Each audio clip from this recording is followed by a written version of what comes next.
Borda update or close-up and behind the scene ng recording nila Barbie at David. Each by each we're moving closer, feels like a fresh new start. And now take my heart, this is the moment. I'm moving closer to you. I'm moving closer to you. You know, moving closer. Ang Borda.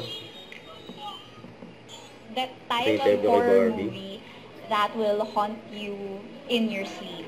Like yung patay na yung ilaw, tapos iisipin mo pa rin yung mga eksena ng July napanood 30 mo na sa yun. P77. Ayun, This year, 77. pinromise sa akin ng team ko na gusto nila mag-enjoy About ako gala. sa gabing yun.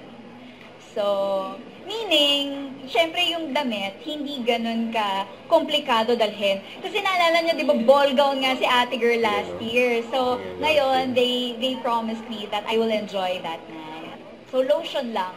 Lotion lang! Will you come with a date para sa gala? Have I ever? Yun nga, may jowa ako, hindi ako dumating ng may date eh. Ano, ngayon pa ba? Gusto mo ba limahin natin? Pinabangan nila. The more the merrier. Charot. Ito sa ID story ni Miss Tony Aviles and coming soon. And shoot ni Barbie para saan kaya ito? Sa birthday ba to o sa endorsement shoot? And after ng shoot ni Barbie and Carlitos Catering PH, may handaan pa nga. And happy birthday kay Barbie. Don't forget to subscribe, click the notification bell for more update. This is Richard the Action Vlog. Stay tuned for more videos. See ya.